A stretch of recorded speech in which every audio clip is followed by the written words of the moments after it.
మీ business ఏదైనా మీ ఊర్లో promotion చేయాలంటే అది సుమన్ టీవీతోనే సాధ్యం. ఇప్పుడే సంప్రదించండి. 10 నెలలు అయింది అధికారంలోకి వచ్చి ఏం అభివృద్ధి కార్యక్రమాలు చేపట్టారు? ఏదైతే ఎన్నికల్లో ఇచ్చినటువంటి హామీల ప్రకారం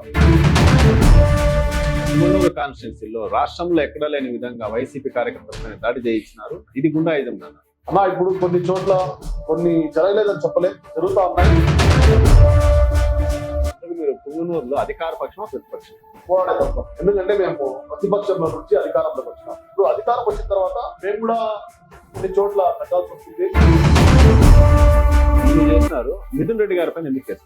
తిరుపతి కడప చెందినటువంటి రౌడీ ముక్కలు తీసుకొచ్చి రాళ్ళు, నీరు బాటళ్ళు. నమస్తే, వెల్కమ్ టు సుమన్ టీవీ. ఈరోజు మన స్టూడియోలో ఉన్న అతిథి పుంగనూరు నియోజకవర్గానికి చెందిన ముస్లిం మైనార్టీ నాయకుడు సయ్యద్ సుహైల్ బాషా గారు ఉన్నారు. ఈ 10 నెలల కాలంలో పుంగనూరు నియోజకవర్గంలో కూటమి ప్రభుత్వం చేసిన అభివృద్ధి కార్యక్రమాలు ఏమిటి, అలాగే ప్రస్తుతం పుంగనూరు నియోజకవర్గంలో ఉన్న రాజకీయ పరిస్థితుల గురించి ఆయన అడిగి మరిన్ని వివరాలు తెలుసుకుందాం రండి. నమస్తే సుహైల్ బాషా గారు. నమస్తే అన్న. ఎలా ఉన్నారండి? అన్న బాగున్నాను. 10 నెలలు అయింది అధికారంలోకి వచ్చి ఏం అభివృద్ధి కార్యక్రమాలు చేపట్టారు? అన్న, ముఖ్యంగా ఇది ముస్లింలకు పవిత్ర రంజాన్ మాసం. మా పుంగనూరు నియోజకవర్గానికి చెందినటువంటి ప్రతి ఒక్క ముస్లిం యువతి యువకులకు, పెద్దలకు మనస్ఫూర్తిగా రంజాన్ పండుగ శుభాకాంక్షలు. అదేవిధంగా ఈ నెల మా పుంగనూరులో ప్రత్యాధికాంచినటువంటి సుగుటూరు గంగమ్మ జాతర కూడా 24-25 తేదీన జరుగుతుంది. కాబట్టి ముందస్తుగా మా సోదరులు కానివ్వండి, పెద్దలు కానీ, పుంగనూరు నియోజకవర్గానికి చెందినటువంటి ప్రతి ఒక్కరికి సుగుటూరు గంగమ్మ జాతర శుభాకాంక్షలు తెలియజేసుకుంటా అన్న. అదేవిధంగా అన్న, ఇప్పుడు మీరు అభివృద్ధి గురించి అడుగుతున్నారు కాబట్టి నేను చెప్తున్నా. కూటమి ప్రభుత్వం వచ్చిన తర్వాత ఏదైతే ఎన్నికల్లో ఇచ్చినటువంటి హామీల ప్రకారం ఏదైతే హామీ ఇవ్వడం జరిగిందో, నారా చంద్రబాబు నాయుడు గారు కానివ్వండి, పవన్ కళ్యాణ్ గారు కానివ్వండి, ప్రతి ఒక్కటి అడుగున దాన్ని సర్దుబాటు చేసుకొని లో బడ్జెట్లో ఉన్నటువంటి రాష్ట్రాన్ని ముందుకు తీసుకెళ్తూ అభివృద్ధి దిశగా ప్రతి ఒక్క అడుగు వేస్తున్నారు. అదేవిధంగా ఈరోజు జరుగుతున్నటువంటి విషయాలు గమనిస్తే ఏదైతే గత ప్రభుత్వంలో జరిగినటువంటి లోటుపాట్లను సర్దుబాటు చేస్తూ పింఛన్లు కార్యక్రమం కానివ్వండి, ఇచ్చినటువంటి హామీలను కానివ్వండి, ఏదైతే గుండాయుధం కానివ్వండి, రౌడీజాలు కానివ్వండి, ఏదైతే రాష్ట్రాన్ని సర్దుబాటు చేసి రాష్ట్రాన్ని ఒక గాడిలో తీసుకుని వచ్చే విధంగా రాష్ట్ర ప్రభుత్వం చేస్తున్నటువంటి పనులు ప్రతి ఒక్కరూ గమనిస్తున్నారు. అదేవిధంగా ఈరోజు ప్రత్యేకంగా మా నియోజకవర్గంలో 1వ తేదీ పెన్షన్ కార్యక్రమం అనేది ప్రతి ఒక్కరూ గమనిస్తా ఉన్నారు. వాళ్ళ ఇంటికి వెళ్ళి 3,000 ఉన్నటువంటి పెన్షన్ని 4,000 రూపాయలు చేస్తూ, అదేవిధంగా వృద్ధాప్య పెన్షన్ని 6,000 చేస్తూ, అదేవిధంగా ఎవరైతే వికలాంగులు ఉన్నారో వాళ్లకు 10,000, 15,000 చేసినటువంటి ఘనత కూడా మా నారా చంద్రబాబు నాయుడు గారిదే. ప్రతి ఒక్కటి ప్రజలు గమనిస్తా ఉన్నారన్న. అభివృద్ధి నాయకత్వంలో ఎవరైతే విజనరీ నాయకులు ఉన్నారో వాళ్ళను ఆశించి కోరుకొని ప్రజలు ఈ రోజు తీసుకొని వచ్చుకున్నారు. కాబట్టి అభివృద్ధి కూడా అదే విధంగా పరుగులు తీస్తా ఉన్నారు. మీరు అన్నారు ఇందాక గుండాయిజం తగ్గిందని, కానీ పుంగనూరు కాన్స్టిట్యున్సీలో రాష్ట్రంలో ఎక్కడా లేని విధంగా వైసీపీ కార్యకర్తలపైన దాడి చేయించినారు. తిరిగి వాళ్ళని మళ్ళీ మీ పార్టీలో చేర్చుకుంటున్నారు. ఇది గుండాయిజం కదా? కొన్ని చోట్ల జరిగి ఉండొచ్చు, కానీ ఒక నాయకత్వం అంటే కొన్ని విషయాల్లో సర్దుబాటు చేసుకొని కొంతమందిని కలుపుకొని రాజకీయంగా పార్టీని బలోపేతం చేస్తూ రానున్న రోజుల్లో పార్టీని స్ట్రెంథన్ చేయడానికి కొన్ని అడుగులు వేయాల్సి ఉంటుంది. కాబట్టి దాన్ని ఎవరు తప్పుపట్టడం లేదు. కానీ రానున్న రోజుల్లో పార్టీ నాయకులను, కార్యకర్తలను జత చేసి, అదేవిధంగా బయట పార్టీలో ఉన్నటువంటి నాయకులు కూడా పార్టీలో తీసుకొని పార్టీని బలోపేతం చేసి రానున్న రోజుల్లో తెలుగుదేశం పార్టీ జెండా మరొకసారి పుంగనూరు నియోజకవర్గంలో ఎగరేయాల్సిందిగా మా నాయకుడిని కానీ, అదేవిధంగా మా ఇన్ఛార్జ్ చల్లారామచంద్రారెడ్డి గారిని కూడా మేము కోరుకుంటా ఉన్నాం. అదేవిధంగా ఈరోజు ప్రత్యేకంగా ప్రతి ఒక్కరూ గమనిస్తే పుంగనూరు నియోజకవర్గంలో ఏదైతే కార్యకర్త సఫర్ అయినాడో, ఇబ్బంది పడినాడో, అదేవిధంగా నాయకులు కూడా మా ఇన్ఛార్జ్ వర్యులు కావచ్చు, మండల స్థాయి నాయకులు కావచ్చు, ప్రతి ఒక్కరూ రాళ్ల దెబ్బలు తిన్నారు, కేసులు ఎదుర్కొన్నారు, జైలుకు పోయినారు, బయట పరారీలో ఉన్నారు. అదేవిధంగా ఏదైతే సామాన్య కార్యకర్త ఏదైతే ఎదుర్కొన్నాడో అదేవిధంగా నాయకులు కూడా ఎదుర్కొన్నారు. ఈరోజు వాళ్ళు తప్పులు చేయరనేసి నేను భావిస్తాను. రానున్న రోజుల్లో పార్టీని బలోపేతం చేసి పార్టీని ముందుకు తీసుకెళ్లే దిశగా పనిచేస్తారని నేను కోరుకుంటాను. ఇప్పుడు మీరు చెప్పారు రాళ్ల దెబ్బలు తిన్నారు చంద్రబాబు నాయుడు గారి దాడిలోని. ఇప్పుడు అదే కార్యకర్తలు, నాయకులు ఎవరైతే ఉన్నారో వాళ్ళు మేము జైలుకు పోయినాం, దెబ్బలు తిన్నామని చెప్పేసి ఇప్పుడు అజమాయిష్ చలాయిస్తున్నారు పుంగనూరు నియోజకవర్గం మొత్తం. ఎందుకంటే వాళ్ళకంటే వెనకాల వచ్చిన నాయకులు కానీ, వాళ్ళకంటే ముందున్న నాయకులు కానీ ఎక్కువ ప్రియారిటీ ఇవ్వడం లేదు. కరెక్టేనా అన్న? ఇప్పుడు కొన్ని చోట్ల కొన్ని జరగలేదని చెప్పలేం, జరుగుతా ఉన్నాయి. కొన్ని చోట్ల నాయకత్వ లోటు ఉంది. దాన్ని సర్దుబాటు చేసే బాధ్యత కూడా పార్టీ హైకమాండ్ది.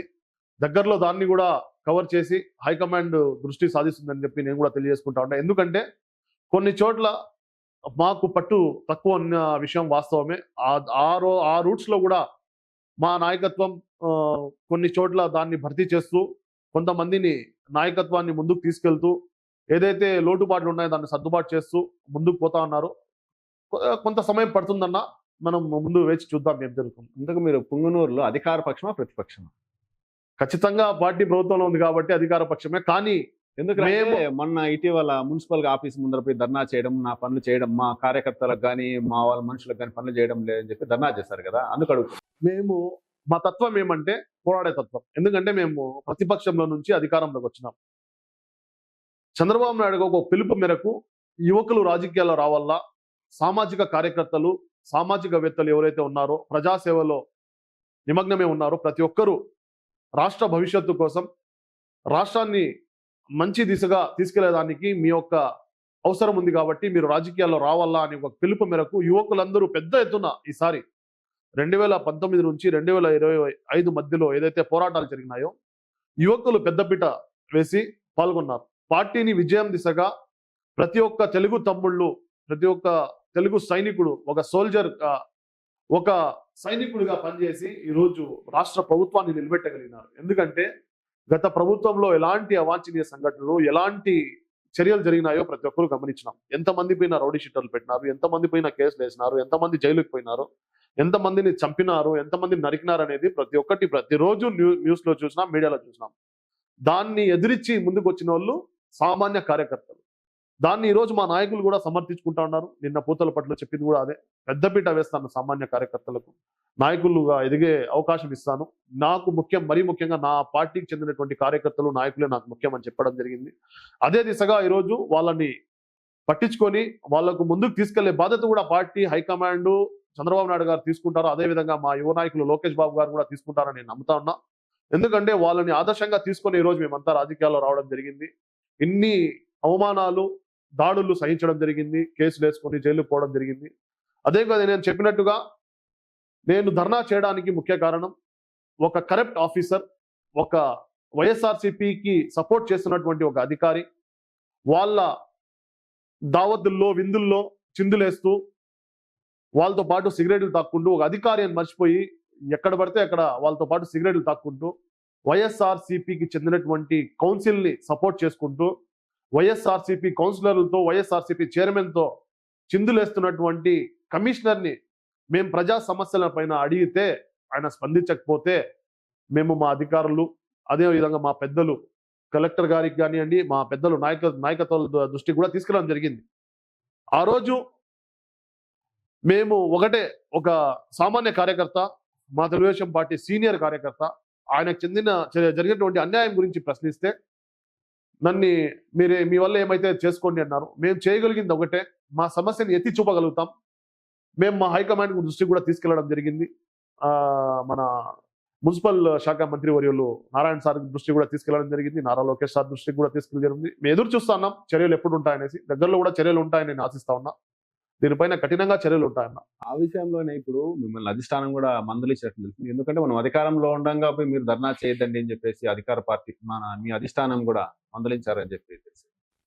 ఖచ్చితంగా. ఎందుకంటే ప్రభుత్వం ప్రతిపక్షంలో ఉండడం వేరు, అధికారంలో ఉండడం వేరు. ప్రతిపక్షంలో ఉన్నప్పుడు ఎవరు ఎందుకు చేస్తానో, ఏం చేస్తానో అడిగితే ప్రశ్నించే తత్వం మాది కాబట్టి మేము అడిగేదాన్ని ఎవరు సమర్థించరు. ఎందుకంటే ప్రతి ఒక్కరు ఏమంటారంటే ఇప్పుడు పోరాడే సమయం కాబట్టి మేము పోరాడుతూ ఉంటాం.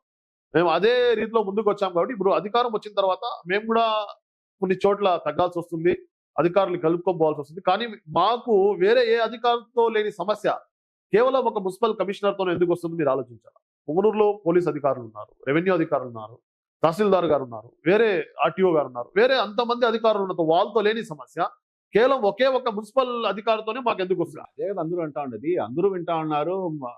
ఎవరు మిగతా వాళ్ళకి ఎవరితో అధికారంలో ఉన్నా కూడా మీ మాట జరుగుతా ఉంది. ఈ ఒక్కరితోనే మీరు మాత్రం అడ్జస్ట్ కావడం లేదు, ఎందుకంటే పనులు చేయడం లేదని చెప్పేసి మీరు అడ్జస్ట్ కేవలం ఒకే ఒకటన్నా ఆయన వైఎస్ఆర్సీపీ నాయకులతో, వైఎస్ఆర్సీపీ పార్టీతో ఆయన ఇప్పుడు కూడా వైఎస్ఆర్సీపీకి పనిచేస్తున్నాడు తప్పించి ఆయన ఇంకొకటి కాదు. ఎందుకంటే ఆయన మున్సిపల్ కార్యాలయాన్ని వైఎస్ఆర్సీపీ కార్యాలయంగా రూపుదిద్దుతున్నాడు. ఎందుకంటే మీరు ఒకసారి కమిషనర్ తో కలిసి చైర్మన్ ఛాంబర్ ఒకసారి చూడండి.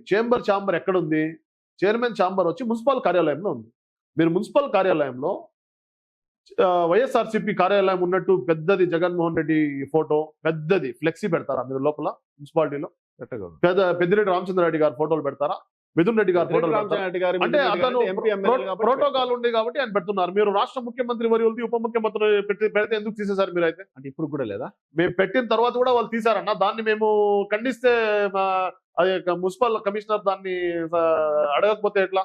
ఇప్పుడు ఆయన వాళ్ళు పనిచేస్తున్నట్టే కదా. మేము 1-2 సార్లు ప్రశ్నిస్తే కూడా అక్కడ మా ముఖ్యమంత్రి వర్యులది మా ఉప ముఖ్యమంత్రి వర్యులది ఫోటో తీసేస్తే మేము ఖండించినాం, పోయి మేము మళ్ళీ పెట్టించినాం. ఇప్పుడు అతను వాళ్ళకి సపోర్ట్ చేస్తా ఉంటే అతను వైఎస్ఆర్సీపీ మనిషా లేకపోతే ప్రభుత్వానికి పనిచేస్తున్నా? అతను తీయకూడదు కదా, అధికారంలో ఎవరుంటే వాళ్ళు. అది నేను కేవలం దాని వల్లే అతన్ని మేము ఖండించాం తప్పించి అతనికి మాకు వేరే మనస్పర్ధాలు లేవు, వేరేది లేదు.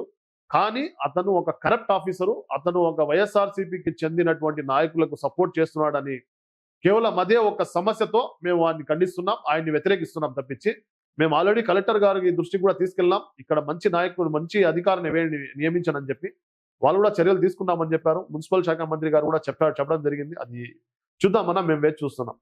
పుంగనూరులో ఒక తెలుగుదేశం పార్టీనే కదా, కూటమి అన్నాక జనసేన, బీజేపీ, తెలుగుదేశం ముగ్గురు కదా. ఈ ముగ్గురికి కూడా ఒక తెలుగుదేశం పార్టీ కొంతమందికి మాత్రమే పనులు చేస్తున్నారు. నామినేటెడ్ పోస్టులు నెక్స్ట్ ఇచ్చే దాంట్లో కూడా జనసేనకు కానీ బీజేపీకి కానీ ప్రాధాన్యం ఇవ్వడం లేదని అంటున్నారు. నాకు ఖచ్చితంగా మేము గమనించాల్సిన విషయం ఏమంటే, మేము ప్రతిపక్షంలో ఉన్నప్పుడు పోరాడేటప్పుడు మాతో పాటు ఖచ్చితంగా ఇది ఎవరు విన్నా వినకపోయినా ఇది జగమెరిగిన సత్యం, జనసేన, బీజేపీ, టీడీపీ కూటమి మేమే 3 పార్టీలు కలిసి పోరాడినాం. జనసేన జన సైనికులు కానివ్వండి, వీర మహిళలు కానివ్వండి, మా తెలుగు తమ్ముళ్ళు కానివ్వండి, బీజేపీకి చెందినటువంటి కొంతమంది సీనియర్ నాయకులు కానివ్వండి మాకు సహకరించినారు, మాతో పాటు కార్యక్రమాల్లో పాల్గొన్నారు. మేము చేసినటువంటి కార్యక్రమాలు ప్రతి ఒక్కటిలో వాళ్ళు పాల్పంచుకున్నారు. వాళ్ళకు కూడా సమాన హక్కు ఉంది కాబట్టి వాళ్ళు ఖచ్చితంగా మా సోదరులు, శ్రేయోభిలాషులు. మేము ఎప్పుడూ అండదండగా ఉంటాం. వాళ్ళు కూడా మాకు అలాగే ఉన్నారు. మాకు ఎక్కడ ఎలాంటి విభేదాలు లేవు. మా స్థాయిలో మేము బాగానే ఉన్నాం. ఇంకా వేరే కష్టకాలంలో మీరు పార్టీ కష్టపడి పనిచేసినారు, కానీ మీకే ఇప్పుడు సరైన గుర్తింపు లేదని నియోజకవర్గ వ్యాప్తంగా అంటున్నారు. ముఖ్యంగా పొంగనూరులో అయితే గన సయ్యద్ సోహైల్ బాషాకు ఎక్కడా సరైన గుర్తింపు ఇవ్వడం లేదు అంటున్నారు. అన్న, ప్రభుత్వం వచ్చి 10 నెలలే అయింది. ఇంకా రాష్ట్ర వ్యాప్తంగా ఎవరికి పదవులు ఫుల్ఫిల్ చేయలేదు. నేనైతే పదవుల కోసం అయితే రాజకీయాల్లో రాలే, నేను సర్వీస్ చేయడానికి వచ్చా. ఎందుకంటే కొంతమందికి కొన్ని విషయాల్లో ఆనందము, తృప్తి ఉంటుంది. నేను బెంగళూరులో వ్యాపారం చేస్తాను. పుంగనూరులో పుట్టి పెరిగి ఉన్నా కూడా నేను బెంగళూరులో వ్యాపారం చేస్తాను కాబట్టి ముందు నుంచి నాకు ఒక అలవాటు ఉంది. పుంగనూరులో వచ్చి సేవా కార్యక్రమాలు చేయడం, నా మనుషుల మధ్యలో ఉండడం, నా ప్రజల మధ్య ఉండి నేనేదో మంచి పనులు చేస్తే నాకు తృప్తి, నాకు నిద్ర పడుతుంది. అదేవిధంగా ఇప్పుడు కూడా అదే కొనసాగిస్తా ఉన్నా. నాకు రాజకీయంగా పదవి ఇస్తే నేను ఇంకో కొంచెం సేవ ఎక్కువ చేయగలుగుతా, ఏదన్నా నా ఊరికి నేను అభివృద్ధి చేయగలుగుతా, నా మనుషులకు నేనేమో చేయగలుగుతాను. అంతే తప్పించి అది ఇప్పుడు కూడా చేస్తున్నా. కానీ కొంతమంది అధికారుల వల్ల కొద్దిగా స్లో అవ్వచ్చు, కానీ దాంట్లో ఎవరు ఆపే ప్రసక్తి లేదు, ఎవరు మమ్మల్ని ఆపే దమ్ము ధైర్యం లేదు. నేను ఈ రోజు వాళ్ళు ప్రశ్నిస్తా, నాకు దమ్ము ధైర్యం దేవుడు ఇచ్చినాడు. మా పార్టీ అధికారులు కానీ, మా పార్టీ పెద్దలు కానివ్వండి, మాకు అండదండలు ఉన్నాయి. ప్రతి ఒక్కరూ సహకరిస్తున్నారు. మా ఇన్ఛార్జ్ మంత్రివర్యులు మండిపల్లి రామప్రసాద్ అన్న కూడా సహకరిస్తున్నాడు కాబట్టి మాకు ఎలాంటి ఇబ్బంది లేదు. మా ఇన్ఛార్జ్ వర్యులు కూడా ప్రతి ఒక్కటి ఇప్పుడు చెప్పిన విషయాలన్నీ జరుగుతా ఉన్నాయి. కొన్ని లేట్ కావచ్చు, కానీ జరుగుతా ఉన్నాయి. ఇంకోటి మెయిన్ ఏమ్రా అంటే, ఈ సీఎం రిలీఫ్ ఫండ్లు మీ అనుచరులు కానీ ఏదైనా పేదవారు కానీ వచ్చి అవి కూడా మీరు కనీసం ఒక్కటి కూడా చేసుకోలేకపోతున్నారంటే ఇంతవరకు. అన్న, ఇప్పుడు ఏదైతే సీఎం రిలీఫ్ ఫండ్ ఉందో దానికి ఒక ప్రొసీజర్ ఉంటుంది. ఇన్ఛార్జ్ లెటర్ కావాల్సి వస్తుంది. అదే విధంగా డిశ్చార్జ్ సమ్మరీ, ఆ తర్వాత సెక్రటరీకి వెళ్ళడం, అక్కడ ఫైల్ సబ్మిట్ చేయడం, ఇది ఒక ప్రాసెస్ అన్నమాట. దానికి మొత్తం ఇన్ఛార్జ్ వర్యులు కానివ్వండి, ఒక ఎమ్మెల్యే కానివ్వండి, వాళ్ళ పిఏలు ఎవరైతే వాళ్ళు చూసుకుంటారు. సో ఈ సబ్మిట్ చేయడం వరకే మా పని. దానికి పర్టికులర్ టైం పడుతుంది కాబట్టి అది మా మండలం సంబంధించినటువంటి కొంతమంది సబ్మిట్ చేయడం జరిగింది. అన్న కూడా చెప్పడం జరిగింది మార్చు లోపల. ఎందుకు చేసుకోలేకపోతున్నారు తొందరగా అంటే కొద్దిగా డిలే అయిన విషయం అయితే వాస్తవమే, కానీ చేసిస్తామని హామీ ఇవ్వడం జరిగింది. దగ్గరలోనే చేస్తారని. ఎందుకంటే కష్టకాలంలో మీ వెనకంటే ఉన్నారు, ఓట్లు వేయించినారు, వార్డు తిరిగినారు, డోర్ టు డోర్ తిరిగినారు కార్యకర్తలు. వాళ్ళు అడిగేది అదే కదా, చిన్న మెడికల్ బిల్లులు అవే అవి కూడా ఖచ్చితంగా చేయలేకపోతే మనకు విలువ ఉంటుంది. ఖచ్చితంగా ఏ కార్యకర్త అయినా ఆశించేది ఒక ఏదైనా ప్రభుత్వం నుంచి వచ్చే లబ్ధే, లోన్లు కానివ్వండి, ఇలాంటి సీఎం రిలీఫ్ ఫండ్లు కానివ్వండి, ఏదైనా కాంట్రాక్ట్ చిన్న కాంట్రాక్ట్ పనులు అది ఆశిస్తారు. ఖచ్చితంగా వాళ్ళకు చేయాలా, వాళ్ళకు చేసే బాధ్యత కూడా మనం తీసుకుంటాం. ప్రతి ఒక్కరు ఈ ఒక్క రోజు 2 రోజులు, నెల 2 నెలలు లేట్ కావచ్చు, కానీ ఇక్కడ కాకపోయినా మనము హైకమాండ్ దృష్టికి తీసుకెళ్లి వాళ్ళకు న్యాయం చేసే విధంగా పెద్దలతో మాట్లాడి, చల్లా రామచంద్రారెడ్డి గారితో కూడా మాట్లాడి త్వరగతిలో పని చేసే విధంగా ప్రయత్నం చేస్తాం. దగ్గరలో నామినేటెడ్ పోస్టులు ఉన్నాయి. మీకు ఏ పదవి ఇస్తారనుకుంటున్నారు? నాకు ఇంతవరకు అయితే ఏమీ చెప్పలేదు, నేను ఎవరిని ఏం అడగలేదు.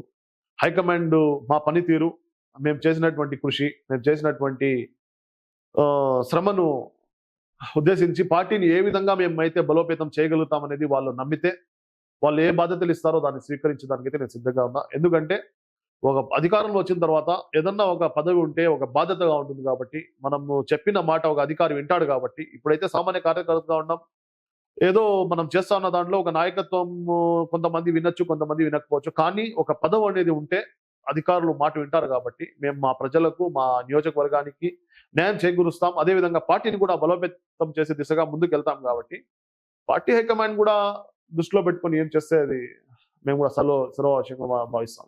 ఇన్ని చేసినారు, మిథున్ రెడ్డి గారి పైన ఎందుకు కేసు పెట్టినారు? ఆ రోజు సందర్భం ఏమంటే, ప్రాజెక్టుల సందర్శనార్థం వచ్చినటువంటి మా అధినేత నారా చంద్రబాబు నాయుడు గారు అసలు పొంగునూరు దర్దాపుల్లో కూడా ఎంటర్ కాలేదు.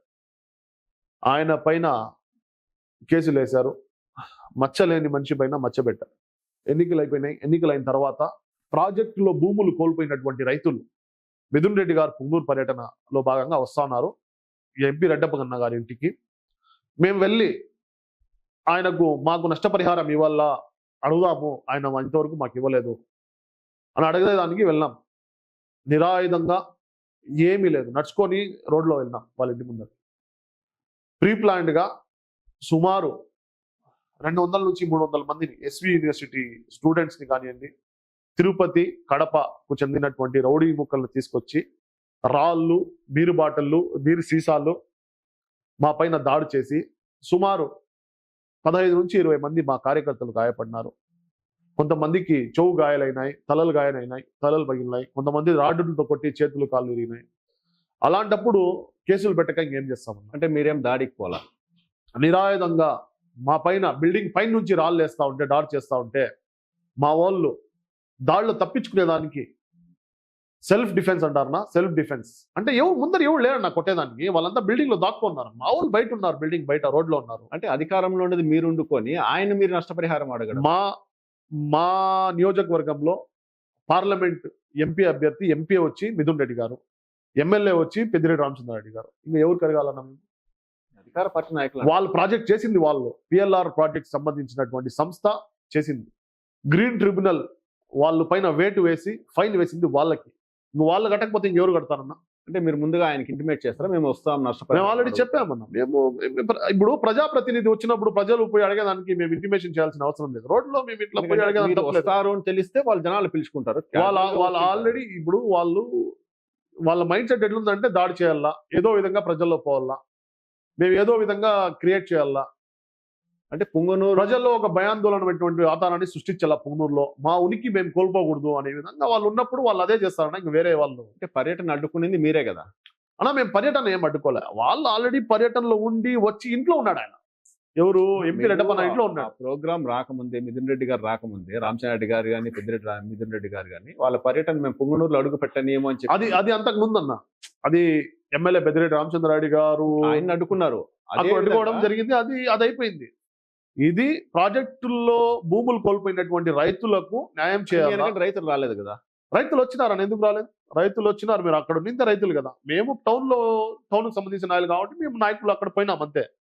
కానీ అక్కడ 200% రైతులు ఉన్నారు, రైతులు బాధపడినారు, రైతులు దెబ్బలు పడినాయి, రైతులు సఫర్ అయినారు, రైతులకి తలలు పగిలినాయి. ఆ రోజు పిడికిపల్లికి సంబంధించినటువంటి రైతులు మీరు కేసులో చూసుకుంటే ఎంతమంది ఉన్నారో మీకు తెలుస్తుంది. విజువల్స్ ఉన్నాయి, అన్ని డిపార్ట్మెంట్ దగ్గర ప్రతి ఒక్కటి ఉంది. ఆ రోజు డిపార్ట్మెంట్ సంబంధించిన వ్యక్తులు కూడా గాయాలైనాయి. వాళ్ళు ఏమంటున్నారంటే రీప్లాన్ గా వాళ్ళు దాడి చేసినారు కాబట్టి మా కార్యకర్తలు, పొంగనూరులో లోకల్ గా ఉండే నాయకులు వాళ్ళు తిరగబడి మేము సెల్ఫ్ డిఫెన్స్ కోసం చేస్తాము. అసలు ఆ రోజు పుంగనూరు సంబంధించినటువంటి నాయకులు దరిదాపుల్లో కూడా లేరన్న. వాళ్ళకి తెలిసిపోయింది విషయం. ఇక్కడ వాళ్ళు వైఎస్ఆర్సీపీ నాయకులే ఇక్కడ క్రియేట్ చేసి సృష్టించి ఇది ఏదో భయాందోళన అన్నటువంటి వాతావరణం, రెసిడెన్షియల్ ఏరియాలో ఒక భయాందోళన వాతావరణాన్ని సృష్టించి ఇక్కడ ఏదో చేసేయాలని వాళ్ళు సృష్టించినారు తప్పించి మా వాళ్ళు అసలు పుంగనూరు చెందినటువంటి వైఎస్ఆర్సీపీ నాయకులు ఎవరు లేరన్న ఆ రోజు అక్కడ.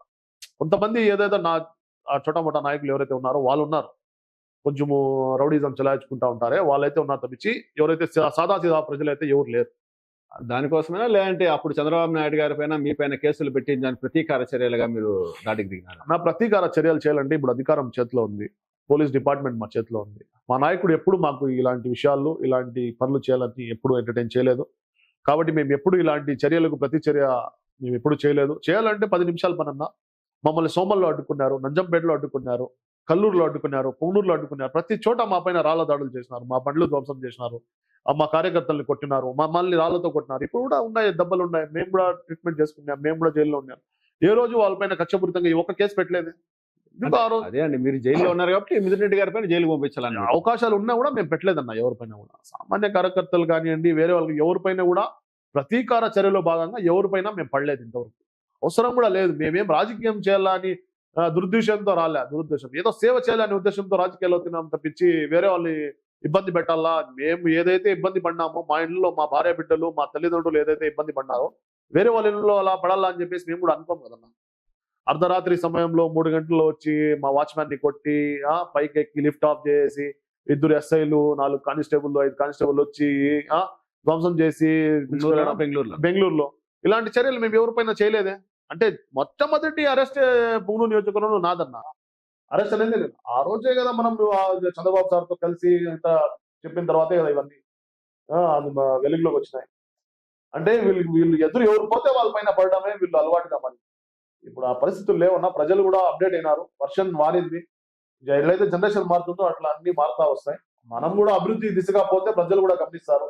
ఎందుకంటే మేము చేసిన సేవా కార్యక్రమాలు కానివ్వండి, ప్రజల్లో ఉన్నటువంటి మేము అవైలబుల్ ఉన్నాము, ప్రతి ఒక్కటి ప్రజల్లో ఉన్నాం కాబట్టి ప్రజలు కూడా ఈరోజు మాకు నమ్మే ప్రసక్తి ఉంది. లేకుంటే మమ్మల్ని కూడా నమ్మే ప్రసక్తి లేదు. ఇప్పుడు మీ సంస్థ IPHF పెట్టారు కదా, దాని తరఫు నుంచి ఇంతవరకు ఎంత మాత్రం సేవా కార్యక్రమాలు? నా ఇండియన్ పీపుల్ హెల్ప్ ఫౌండేషన్ అని చెప్పి నేను ఒక సంస్థ పెట్టడం జరిగింది. అందులో భాగంగా సుమారు కోవిడ్ ముందు నుంచి కూడా మేము సేవా కార్యక్రమాలు చేస్తూ వచ్చాం. ఎవరి దగ్గర చేయి చాచి ₹1 అడిగిన లేదు. మా సొంత డబ్బులతో సేవా కార్యక్రమాలు చేస్తూ వచ్చాం. ఏ పేద మహిళలకు పెళ్లిళ్ళకు కానివ్వండి, హాస్పిటల్ ఖర్చులకు కానివ్వండి, అదేవిధంగా ఏ సమస్య వచ్చినా నా దగ్గర వచ్చి నాకు సమస్య ఉంది అన్న వాళ్ళకి ప్రతి ఒక్కరికి హెల్ప్ చేయడం జరిగింది. ఏ రోజు మా ఉద్దేశం లేదు మేము చెప్పుకోవాలని, కానీ ఈ రోజు మీడియా ప్రతినిధులు కానివ్వండి, పెద్దలు అడిగే దాన్ని బట్టి మేము చెప్పాల్సిన అవసరం ఉంది కాబట్టి మేము చెప్తా ఉన్నాం. అంతే తప్పించి కోవిడ్ చేసినటువంటి సేవలు కానివ్వండి, మేము పుంగనూరులో ప్రతి అడుగున ప్రతి సేవ ప్రతి ఒక్కటి పుంగనూరు ప్రజలు నా ప్రజలు గమనిస్తా ఉన్నారు. ప్రతి ఒక్కటి మేము చేసింది ట్రాన్స్పరెంట్ గా ఉంది కాబట్టి ప్రతి ఒక్కరికి తెలుసు అన్న ఎవరు దాన్ని. మీరు డొనేషన్స్ ఎక్కడ తీసుకోండి? వి వాంట్ యాక్సెప్ట్ డొనేషన్స్ అన్న. ఎవరి దగ్గర ₹1 చేయి తీసుకునే అవసరం లేదు. నా సొంత నిధులు నేను సంపాదించిన దాంట్లో నేను ఖర్చు పెడతాను. మీరు సంపాదించింది మీ లాభాల్లోనే అంతే అన్న. సంస్థ అంతే. ఇప్పటి వరకు ఎంతమందికి హెల్ప్ చేస్తున్నారు అన్న? అది చేసినామన్నా, ఆల్రెడీ రికార్డెడ్ ఉంది అంతా. నేను చేసిందంతా రికార్డెడ్ ఉంటుంది కాబట్టి మేము ఎవ్రీథింగ్ ఏం చేసినా కూడా ఈ రోజు సోషల్ మీడియా ఉంది కాబట్టి ప్రతి ఒక్కటి ఆ రోజు అప్డేట్ ఉంటుంది. అట్లా అది ఈ రంజాన్ మాసం స్టార్ట్ అయింది, మీ సంస్థ నుంచి ఏమన్నా సేవా కార్యక్రమాలు?